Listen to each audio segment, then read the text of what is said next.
여러 전각을 돌다 보면 다 비슷비슷하게 보이기 쉽습니다. 또 불상이나 보살상은 불단 위에 모셔져 있기 때문에 꼼꼼히 살펴보기는 쉽지 않습니다. 그런데 이번 전시에서는 지장보살상을 비롯한 성보가 모두 사람 눈높이의 유리진열장 안에 놓여 있어서 사방을 돌아가면서 친견할 수 있습니다. 지금 서울 조계사 경내 불교중앙박물관은 전시 관람 인파로 북적이고 있습니다. 도솔산 선운사, 선에 들고 구름에 눕다 특별전을 보려는 관람객들입니다. 전북 고창의 선운사와 내소사, 계암사, 덕림사 등 선운사 말사의 국보와 보물 등 성보 81건, 157점이 전시되고 있지요. 올해 부처님 오신 날이던 지난 24일 오후 박물관에 들러보았습니다. 이 전시의 하이라이트인 삼지장보살상을 나란히 모신 전시실은 후끈한 느낌이 들었습니다. 다른 전시실보다 관람객이 훨씬 많아서 사람들이 뿜어내는 열기가 느껴졌습니다. 관람객들은 사진을 촬영하기 전에도 지장보살상 앞에서 합장으로 인사한 후에야 촬영하는 모습이었습니다. 삼지장보살상 앞에서 큰 절을 올리는 불자들도 많다고 합니다. 이번 일요일까지 15,000명 정도가 관람할 것으로 예상됩니다. 불교박물관장 서봉 스님은 개관 이래 최대 인파라고 했습니다. 이 숫자는 평소에 4배 정도에 해당한다고 합니다. 이 전시에 이렇게 인파가 몰리는 것은 몇 가지 이유가 있습니다. 가장 중요한 이유는 이른바 선운사 삼지장이 처음으로 한자리에 모였다는 점일 것입니다. 선운사 삼지장이란 선운사 큰절의 지장보궁, 그리고 도솔암의 내원궁, 그리고 참당암에 있는 지장보살상을 가리킵니다. 두 점은 금동보살상이고 한 점은 석조상입니다. 각각 전각에서는 주인공인 분들이지요. 고려 후기에서 조선 초에 조성된 것으로 알려진 지장보살상 3점은 모두 보물로 지정된 유물입니다. 또한 사찰에서는 관람의 대상이 아니라 참배와 신앙의 대상이지요. 특히 지장보궁 금동지장보살상은 전설도 있습니다. 일제강점기인 1936년 일본으로 밀반출됐다가 2년 만에 다시 돌아왔는데요.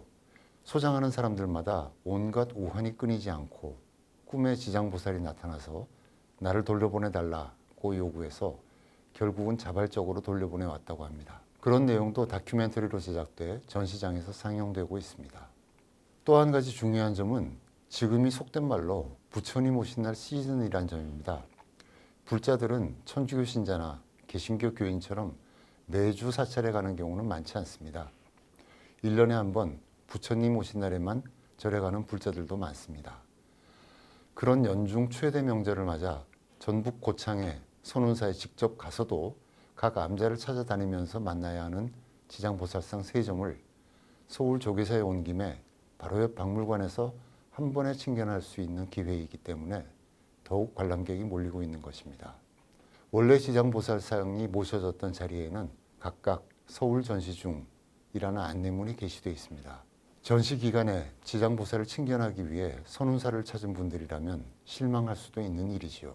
그러면 이 중요한 시기에 선운사의 보물들은 어떻게 서울 나들이를 하게 됐을까요? 원래는 이 전시가 개최될 시점이 지금이 아니었습니다. 작년 가을 불교중앙박물관에서 전시가 열릴 계획이었습니다. 그런데 기억하실지 모르겠지만 중간에 사고가 있었지요. 작년 6월 조계종 총무원 청사로 사용하는 한국불교역사문화기념관에서 화재가 발생했습니다. 한국불교역사문화기념관은 조계사 경내에 있습니다.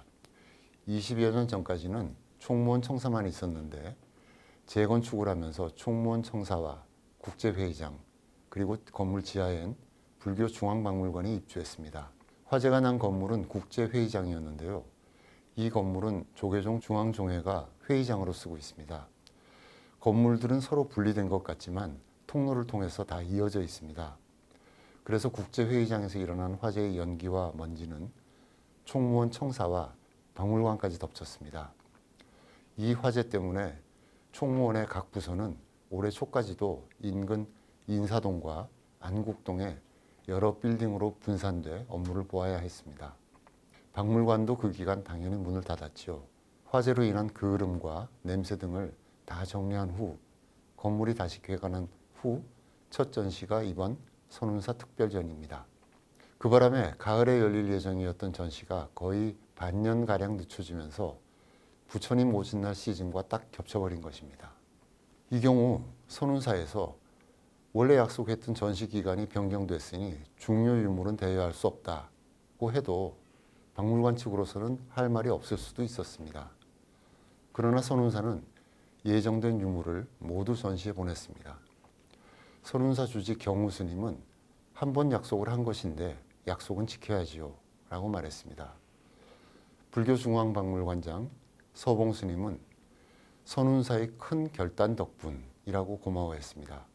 서봉 스님은 이 전시를 앞두고 선운사에서 열린 교구종회에 참석해 전시 취지를 설명하고 전시 허락을 다시 받았다고 합니다. 선운사는 조계종의 제24교구 본사입니다. 내소사, 계암사, 덕림사 등은 말사이고요. 교구종회는 24교구 본말사 관계자들이 함께 의견을 모으는 자리였습니다.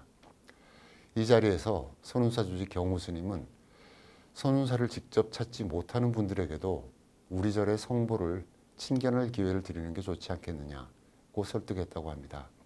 서봉 스님은 교구장 스님과 말사 스님들의 유대와 신뢰 관계가 참 좋았다면서 모든 분들이 흔쾌히 허락해 주셔서 전시를 개최하게 되었다며 고마워했습니다.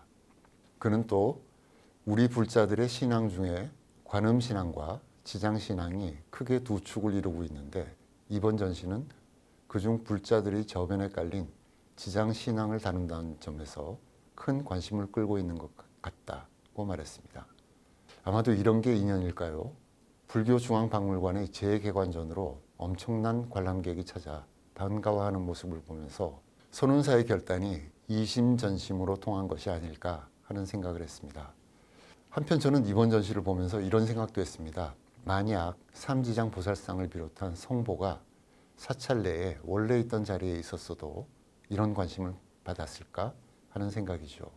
왜냐하면 우리가 사찰에 가면 불상과 보살상을 한꺼번에 너무나 많이 만나게 됩니다. 각각이 성보임에도 얼마나 귀한지를 실감하기엔 만나야 할 유물이 너무나 많아 스쳐 지나가기 일쑤이지요. 대웅보전만 해도 일반적으로 부처님이 3분씩 모셔져 있으니 여러 전각을 돌다 보면 다 비슷비슷하게 보이기 쉽습니다. 또 불상이나 보살상은 불단 위에 모셔져 있기 때문에 꼼꼼히 살펴보기는 쉽지 않습니다.